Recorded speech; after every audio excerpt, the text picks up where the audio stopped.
Hoje, Deus falou muito forte ao meu coração sobre algo que Deus vem tocando a semana inteira. Que o milagre chega depois da obediência. O milagre não acontece antes da obediência. O milagre chega depois da obediência. E para falar de obediência, não tem como não começar falando daquele que deu o exemplo, que é o nosso modelo de obediência, que é Jesus. João 6,38, Jesus declara assim: pois eu desci do céu, não para fazer a minha própria vontade, mas a vontade daquele que me enviou. Ele já declarou: eu vim para fazer a vontade do meu Pai.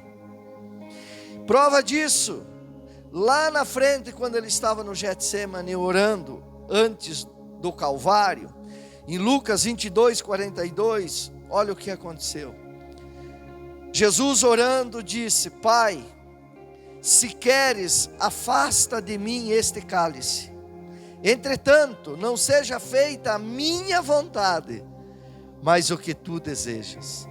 No momento de tanta dor, comprovou-se o que ele havia falado lá atrás, que ele desceu do céu para fazer a vontade de Deus Pai. E nesse momento de tamanha dor e sofrimento, onde ele estava carregando os meus e os teus pecados, ele viu tudo o que ele ia passar.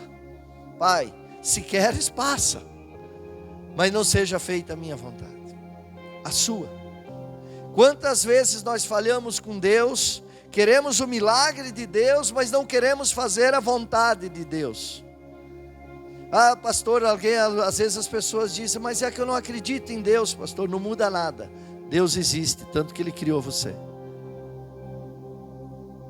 E nós precisamos ter esse entendimento, que milagres existem e milagres são necessários. Sempre que você tem um grande desafio, uma grande dificuldade, que sempre que você tem um grande problema, coisas nesse sentido, já requer um milagre. Sempre que as mãos dos médicos não podem mais operar, que o dinheiro não resolve, que o teu estudo não resolve, já se requer um milagre. E daí você vai recorrer a quem? A quem você tem feito a vontade dele? Que nós precisamos entender que o milagre chega depois da obediência, como o salário chega depois do trabalho. O troféu chega depois da vitória. O fruto chega depois da semeadura. A resposta chega depois da oração. O reconhecimento chega depois da dedicação. A prosperidade chega depois da fidelidade. A bênção chega depois da fé. Eu vi o meu filho sendo próspero, começando uma carreira de prosperidade em tudo, mas antes eu vi ele sendo fiel. As pessoas querem prosperidade para depois ser fiel, nunca vai dar certo. Algum dia você chegou numa empresa e o patrão disse assim: meu amigo, aqui está teu salário, agora vá trabalhar. Hã? Você está pretendendo contratar alguém lá no escritório de advocacia assim, doutor? Não tem como. Eric, lá na Remax, é feito assim? O camarada recebe a comissão, depois vai vender? Não, né? Mas por que as pessoas querem um milagre para depois amar a Deus? Então, quem que me responde isso? Que é o que eu mais vejo, dentro e fora da igreja. Não é só fora, é dentro inclusive, se não mais dentro, porque lá fora as pessoas não entendem nada. Então isso tem que ser avaliado, né? Alguém chega numa corrida e diz: me dá o troféu, ou eu prometo que eu vou ganhar. Bruna, você quando corre, te dão o troféu antes ou você precisa chegar lá em primeiro? Então essas coisas têm que estar muito claras dentro de nós. Olha uma passagem que aconteceu com um cego. Um cego que precisou de um milagre. João 9, 6 e 7 diz: Então, tendo dito essas palavras, cuspiu no chão e fez barro com saliva. Em seguida, ungiu os olhos do cego com aquela mistura. Isso Jesus, né? E ordenou ao homem. Jesus disse: vai, lava-te no tanque de Siloé, que significa enviado. O cego foi, lavou-se e, lê comigo. Vocês são inteligentes demais. Aplaude ao Senhor Jesus. O cego poderia dizer: mas por quê? Até hoje as pessoas tentam explicar. Há muitas, às vezes até Deus revela algumas coisas a algumas pessoas. Por que Jesus só podia ter dito: seja curado, tá certo? Ele é o poder. Mas ele cuspiu, fez barro, colocou no olho. Alguém pode daqui a pouco pensar que pegar barro e colocar no olho vai trazer um cego à vista. Não. Jesus fez isso e disse para ele: vai e lava-te no tanque de Siloé. Quer dizer, a obediência desse cego gerou o milagre da visão. Se quer gerar milagre na tua vida, obedeça. Obedeça. É fácil, seu João. O cego podia dizer: a lei de cego, agora tem que estar na frente de um louco. Não. Se Jesus mandou, eu vou até lá. Eu creio. Quanto esse homem precisou crer, seu Nelson? A ponto de ir lá, eu vou lá no tanque. E volta vendo. Foi a obediência. Não foi o tanque, não foi o barro. Foi a obediência dele. Ele creu. Porque só é obediente quem crê. Agora, houve também uma passagem muito interessante, onde havia alguém morto. Jesus ressuscita. Você acredita que Jesus tem o poder de ressuscitar mortos? Jesus tem o poder de tudo, irmãos. Jesus está vivo. Ele venceu a morte. Ele é o único que morreu, ressuscitou e continua vivo. Está aqui. Está em mim. Está em você. Olha o que diz João 39:44, que fala da morte de Lázaro, seu grande amigo. E Jesus foi chamado porque Lázaro estava morto, e Jesus demorou para chegar, propositalmente. E quando chegou, já havia 4 dias que ele estava morto. Mas ele chegou nesse local e ele deu uma ordem ao povo. Determinou Jesus: tirai a pedra. Preveniu-lhe Marta, irmã do falecido: Senhor, ele já cheira mal, pois já se passaram 4 dias. Encorajou a Jesus: eu não te falei que se creres verás a glória de Deus? Então tiraram a pedra da entrada do lugar onde o homem morto estava deitado. E Jesus, levantando seus olhos aos céus, agradeceu: Pai, dou-te graças porque me ouviste. Eu sei que sempre me ouves, mas disse isso por causa da multidão que está ao meu redor, para que creiam que tu me enviaste. E tendo dito essas palavras, clamou em alta voz: Lázaro, vem para fora. Então o homem que havia morrido saiu da gruta, tendo os pés e as mãos atados com faixas de linho e o rosto envolto com um pano. E Jesus orientou-os: retirai as faixas dele e deixai-o seguir. Até aqui. A obediência desse povo às ordens de Jesus gerou o milagre da vida. Jesus disse: tirem a pedra. Tiraram a pedra. Jesus disse para Lázaro que estava morto: vem para fora. Lázaro, acorda. E ouve a voz e vai, mesmo atado, mesmo amarrado, mesmo com dificuldade, ele seguiu a voz de Jesus. Não independe da dificuldade que você esteja vivendo. Se Jesus chama, se Deus te chama, vá em direção dele. E Jesus dando todas essas ordens, Lázaro sobrevive. Agora, há pedras aprisionando casamentos. Essa pedra, ela aprisionava um morto, Lázaro. Jesus ressuscitou, porque eles tiraram a pedra. Se quer ressuscitar teu casamento, tire a pedra que está impedindo a felicidade no casamento. Você quer ressuscitar tuas finanças, tira a pedra que impede você de ser fiel. Você quer ressuscitar a tua saúde? Tira a pedra que impede você de crer. Você quer ressuscitar os teus filhos que abandonaram talvez a tua casa, abandonaram a fé em Deus? Então tire a pedra que está atrapalhando você de crer nesse milagre. E assim por diante. Os teus projetos, tem pedras atrapalhando os teus projetos? Tire essa pedra. Tire essa pedra. Tem pedra que está aprisionando os teus sonhos? Tire essa pedra. Jesus traz a vida tudo aquilo que está morto. A dificuldade maior de alguém é a morte. Ninguém vence a morte. Só Jesus vence. Não importa o que morreu na tua vida, não importa o que está aprisionado atrás da pedra. Se Jesus ordenar tirar a pedra, tire a pedra.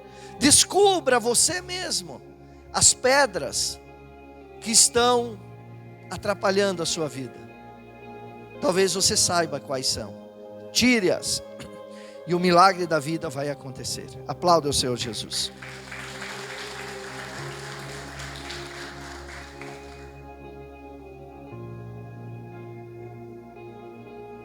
Agora, essa passagem dos 10 leprosos, ela é muito interessante. Todos já ouviram. Lucas 17, 11 ao 14 diz: a caminho de Jerusalém, passou Jesus pela divisa entre Samaria e Galileia. Ao chegar num povoado, 10 leprosos foram em sua direção e ficaram a certa distância. Então, aos gritos, chamaram seu nome: Jesus, mestre, tem piedade de nós.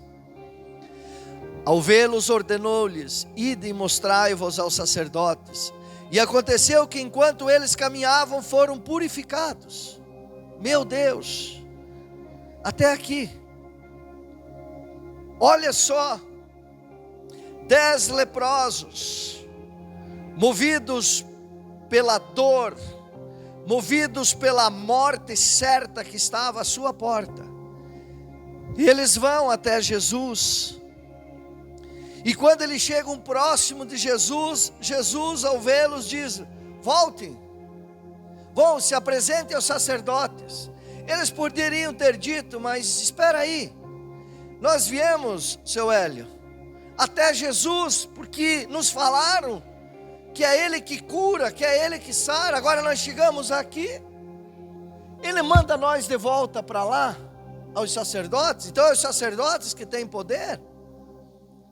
A prova é que não, porque eles não chegaram até os sacerdotes. A Bíblia diz que Jesus disse: ide e mostrai-vos aos sacerdotes. E aconteceu que enquanto eles caminhavam, foram purificados. A obediência desses leprosos gerou o milagre da cura em seus corpos. Aí está a prova. O milagre chega depois da obediência. Jesus deve ter olhado para eles e pensado: Jesus sabe tudo. Eles vieram até mim nessa ansiedade, alguém falou. Agora eu quero ver se pelo menos eles me obedecem. Se eles creem um pouquinho em mim, eu vou falar uma loucura aqui e eles vão me obedecer e vão ser curados. Voltem, se apresentem aos sacerdotes. E era sabido que na época os sacerdotes não faziam milagre nenhum. Mesmo sabendo disso, eles obedeceram Jesus e foram. E conforme caminhavam, os seus corpos, que a lepra cai o nariz, cai a orelha, cai o braço, apodrece o corpo inteiro. E aqueles corpos começaram a criar carne, pele sobre a carne, e ficaram totalmente curados. Você quer milagre na tua vida? Caminhe segundo a obediência à palavra de Jesus. Você quer que os milagres realmente aconteçam na tua vida? Ouça a ordem de Jesus. Não reclame, não questione, vire as costas e sai em direção aonde Jesus mandou. No caminho, antes de você chegar no ponto que Jesus mandou, o milagre já estará na tua vida. Creia. Aplaude o Senhor Jesus.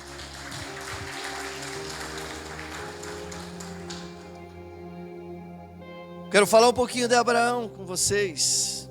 Abraão é conhecido no meio nosso cristão, pela Bíblia, obviamente, como o nosso pai na fé.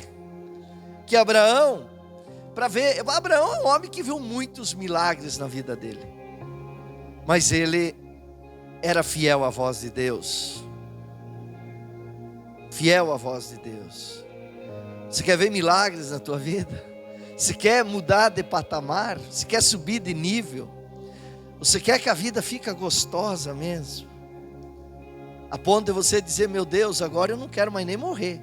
Eu que falava, meu Deus, que não vejo a hora de ir embora, ficar velho, ir embora desse mundo. Agora eu quero ficar para sempre. Sabe quando isso vai acontecer? Quando você começar a ouvir a voz de Deus e ser fiel a ela. Coisas maravilhosas acontecem na nossa vida. Eu tenho muito testemunho disso. Imagina um pai testemunhar aqui que um filho com 23 anos, começando agora um trabalho secular paralelo ao seu chamado, e consegue ser um fiel dizimista, até muito maior do que muitas vezes eu fui. Por que eu vejo isso? Que Deus apontou para o Johnny e disse: é o pastor Johnny, não tem que ser o Gilmar, o pastor Gil, não. É pela fidelidade, pela obediência. O milagre chega depois da obediência. Gênesis 12, 1 ao 3 diz: então o Senhor veio a Abraão e lhe ordenou: sai da tua terra. Olha só, sai. Às vezes a gente se descuida, é um pouco indelicado, né? Diz sai ao invés de pedir favor, né? Não é por falta de educação, mas a pessoa sai até da igreja às vezes por causa disso. Que besteira, né? Deus chegou para Abraão e disse: sai da tua terra, da tua parentela e da casa de teu pai, e dirige-te à terra que te indicarei. Eis que farei de ti um grande povo, e te abençoarei, e engrandecerei teu nome, serás tu uma bênção. Abençoarei os que te abençoarem, amaldiçoarei aquele que te amaldiçoar. Agora vem uma das grandes promessas que está aqui: por teu intermédio abençoarei todos os povos sobre a face da terra. Imagina você ouvir alguma coisa de Deus e Deus olhar para você e dizer: se você me obedecer, vai acontecer um milagre tão grande que por teu intermédio eu vou abençoar todos os povos da terra. Meu Deus, Abraão ouviu isso, gente. Aí olha, vamos observar o que está em Gênesis 22, do 1 ao 3. Passados esses acontecimentos, porque Abraão creu e foi, Deus submeteu Abraão a uma prova. Porque depois que Abraão obedeceu a Deus e saiu, lá no meio da caminhada, depois do milagre do nascimento de Isaac, veio mais uma grande prova a Abraão, que só tinha seu único filho Isaac que estava com ele. E Deus convocou Abraão: Abraão, Abraão, ao que ele respondeu: eis-me aqui, Senhor. Então Deus lhe ordenou: toma Isaac, teu filho, teu único filho, a quem tu muito amas, e vai à terra de Moriá, sacrifica-o ali como holocausto, sobre um dos montes que eu te indicarei. Abraão levantou-se bem cedo, selou seu jumento e tomou consigo 2 de seus servos e seu amado filho Isaque. Ele ainda rachou a lenha para o holocausto e se pôs a caminho rumo ao lugar que Deus havia mostrado. Obedeceu mais uma vez. Foi lá no Monte Moriá para sacrificar, para matar o seu único filho. E eu estive no Monte Moriá, um lugar muito lindo em Israel.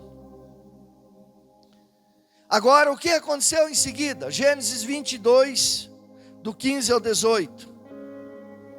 O anjo do Senhor bradou uma segunda vez do céu, porque Abraão ia cumprir o que Deus mandou. E na hora, chamando Abraão, e declarou: juro por mim mesmo, palavra de Yahvé, porquanto me ofereceste este gesto, não me negando o teu filho amado, o teu único filho, esteja convicto de que eu te cumularei de bênçãos, eu te confirmarei uma posteridade tão numerosa quanto as estrelas do céu, e quanto a areia que se espalha pelas praias do mar. E tua descendência conquistará as cidades de todos que se levantarem contra ti. Por intermédio dos teus inúmeros descendentes, serão abençoadas todas as nações da terra, porquanto tu me obedeceste. Meu Deus, algum outro homem nesse mundo algum dia recebeu uma mensagem de tudo o que ia acontecer com ele desse tamanho? Ninguém, só Abraão. Mas você já conseguiu crer como Abraão? Você já conseguiu confiar em Deus como Abraão? Obedecer a Deus como Abraão? Ou um pouquinho perto pelo menos? Porque você lembra que em Gênesis 12:3, Deus disse: por teu intermédio abençoarei todos os povos sobre a face da terra. Era uma promessa se ele cresce e obedecesse. E lá na frente, em Gênesis 22:18, Deus disse: por intermédio dos teus inúmeros descendentes serão abençoadas todas as nações da terra, porquanto tu me obedeceste. No versículo, Deus deu a promessa se ele obedeceste. E está aqui no outro versículo, Deus confirmando a promessa na vida dele. O que Deus promete, Deus cumpre. Deus nunca ficou devendo nada para ninguém, para homem algum. Deus nunca perdeu uma guerra, Deus nunca perdeu uma batalha. Deus nunca perderá a sua guerra contigo se você crer e obedecer nele. A obediência à palavra de Deus gera milagres em nossas vidas.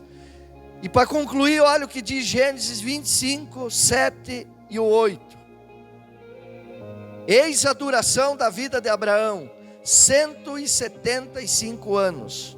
Depois Abraão morreu, numa velhice feliz, idoso e repleto de bons anos, e foi reunido aos seus antepassados. Versículo 11, Gênesis 25, 11. Depois da morte de Abraão, Deus continuou a abençoar sobremaneira seu filho Isaque. E Isaque habitou junto ao povo de Beer-lahai-roi. Meu Deus, Abraão, um homem simples, Deus fez uma promessa e deu uma ordem a ele. E ele saiu da parentela do pai dele. E Deus começou a abençoar. E lá velho, com mais de 100, ele e Sara tiveram Isaque, depois seu único filho. Em torno de 15, 16 anos, Deus pede o filho, ele vai no Monte Moriá e levanta o cutelo para matar o seu filho. Deus, o anjo brada e diz: não, Abraão, Abraão. Aí fala que Deus se agradou do teu gesto, então tu vai ter bênçãos sem limites, tu vai ter isso, mais aquilo. Eu abençoarei através dos seus descendentes todos os povos da terra. Cumpriu a promessa, viveu longos anos felizes, e o seu filho continuou sendo abençoado. Salve as proporções, mas eu já estou vivendo isso na minha vida.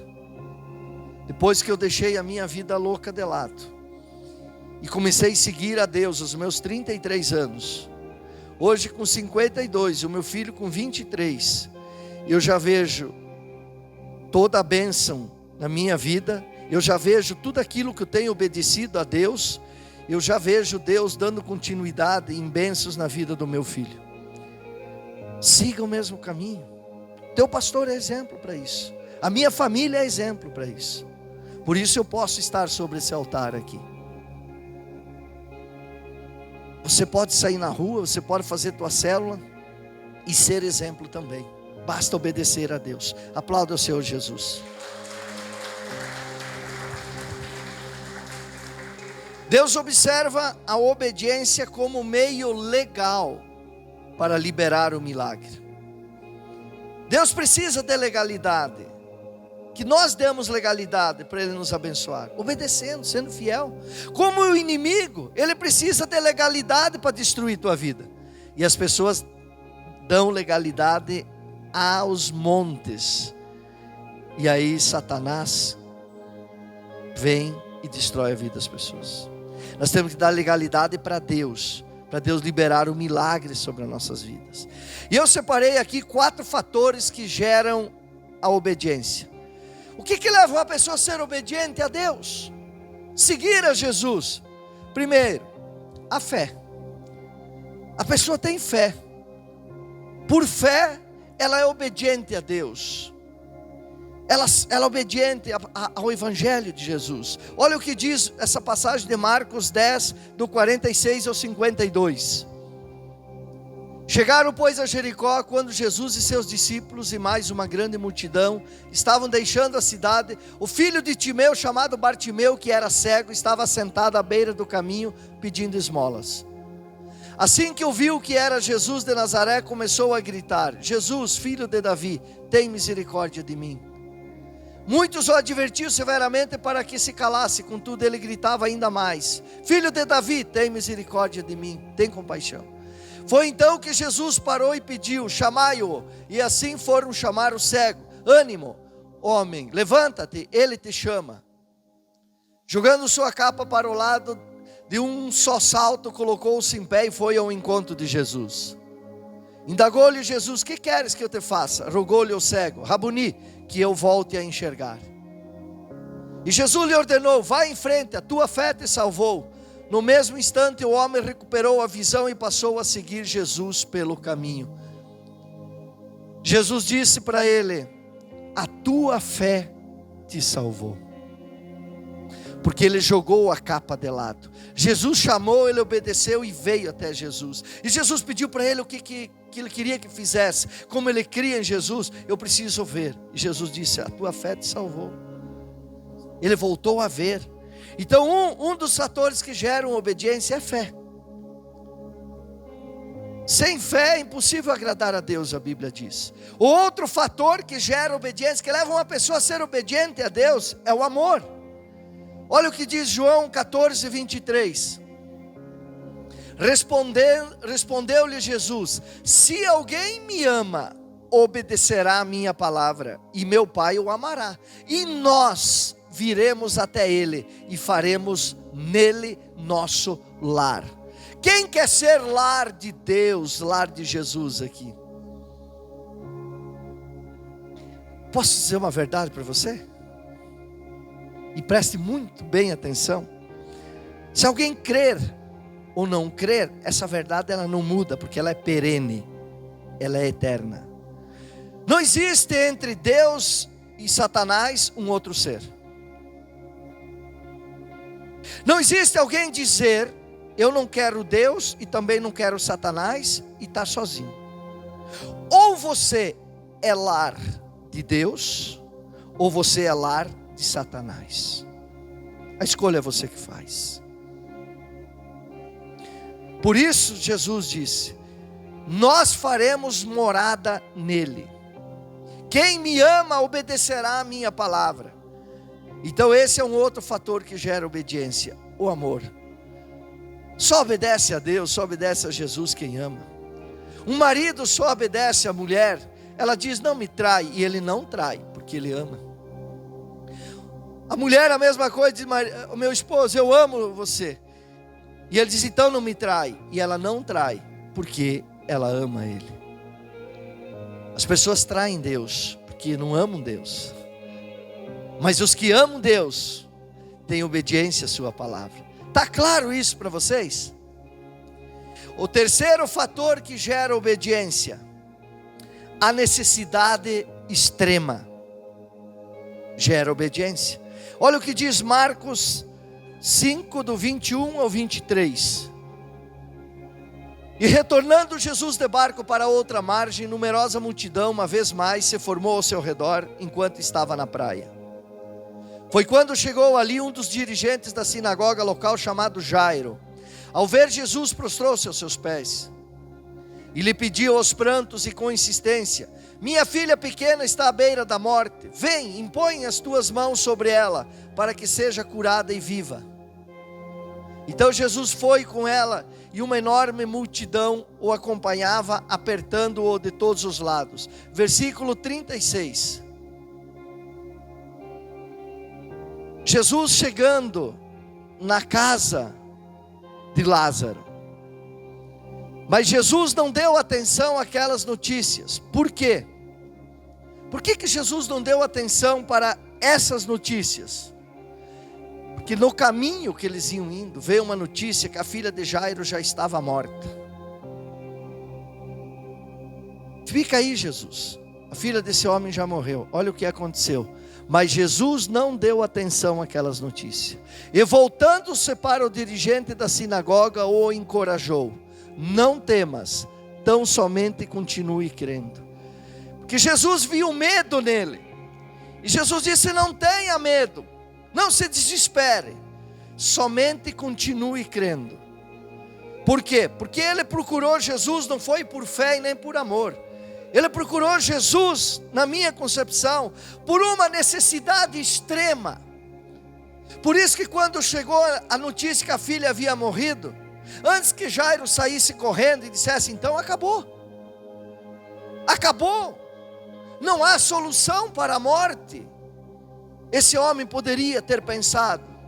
E Jesus viu que ele sentiu medo. Jesus disse: não temas, não temas, continue crendo.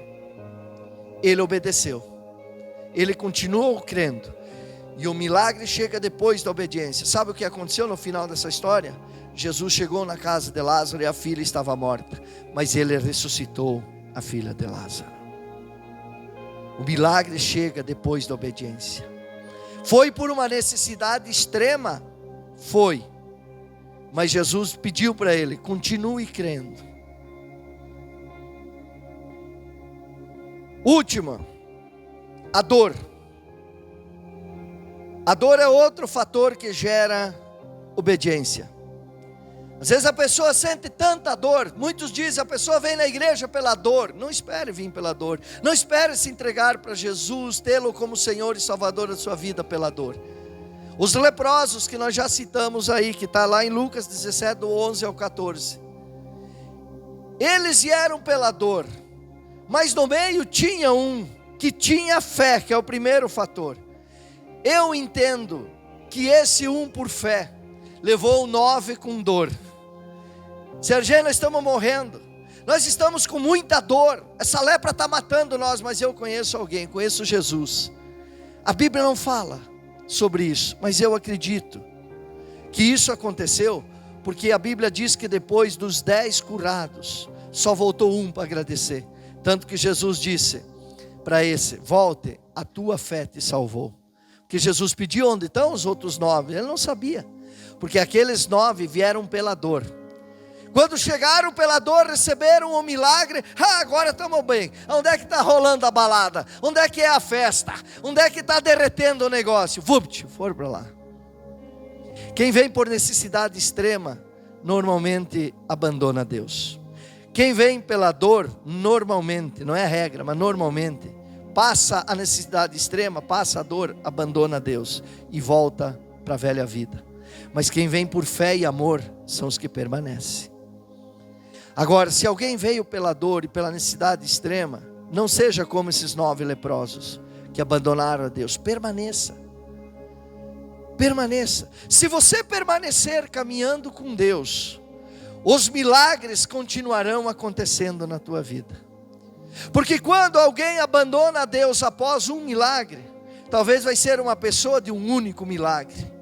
Mas quando você permanece caminhando com Deus, e você necessitar na caminhada de mais milagres, você verá então muitos outros milagres acontecendo na tua vida. Isso nunca falha, desde que você creia. Aplauda o Senhor Jesus. Para mim concluir, já que vocês aprenderam muito bem, que vocês são sábios e inteligentes, que o milagre só chega depois da obediência. Jesus, em Mateus 28, 19 e 20, Ele nos faz um pedido, Ele nos dá uma ordem. ou muitos podem entender como um conselho também. E ele diz: portanto, ide e fazei com que todos os povos da terra se tornem discípulos, batizando-os em nome do Pai, do Filho e do Espírito Santo, ensinando-os a obedecer a tudo quanto vos tenho ordenado. E assim eu estarei permanentemente convosco até o fim dos tempos. Não parece a promessa para Abraão? Sai da tua terra, da tua parentela, vai para uma terra que eu te mostrarei. Abraão foi e viveu tudo o que viveu. Agora Jesus pede isso para nós. Por que nós somos uma igreja em célula? Fazer célula, ser líder de uma célula, pregar lá na tua casa, lá no teu trabalho, fazer a tua célula, levar a palavra, é obedecer ao que Jesus pediu aqui no versículo 19 e 20 do Mateus 28. Quando você obedece à ordem de Deus, sempre milagres acontecem. Se você é um líder de célula, ou você quer se tornar um líder de célula, se você quer ver grandes milagres na tua vida, me ajude a pregar. Abra uma célula, porque o milagre não vai chegar antes da obediência. Jesus está pedindo: ide e fazei com que todos os povos se tornem discípulos, ensinando-os a obedecer a tudo que eu tenho ordenado. Como é que se ensina alguém a obedecer? No nosso caso, nós temos uma estratégia, a visão celular. Meu Deus, você quer ver milagre acontecer na tua vida? Se você já é líder, valorize a tua célula. Pessoas que fecharam célula ali naquele local, fecharam a porta dos milagres, fecharam uma das maiores portas de acontecer milagre na vida. É dizer: não, Jesus, não, eu não vou.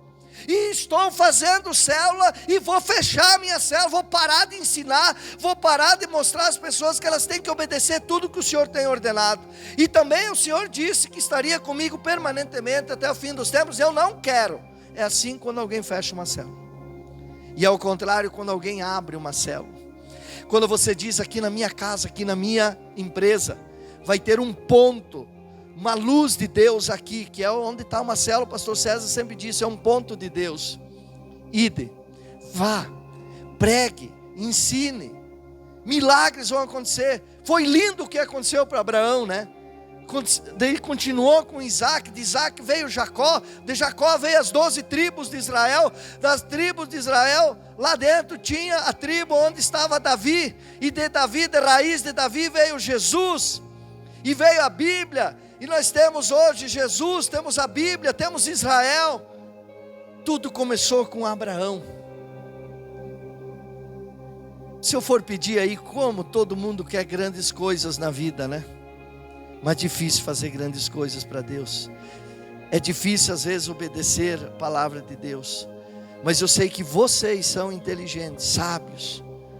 E vocês aprenderam que o milagre chega depois da bênção. Então levante-se e faça a tua parte, em nome de Jesus.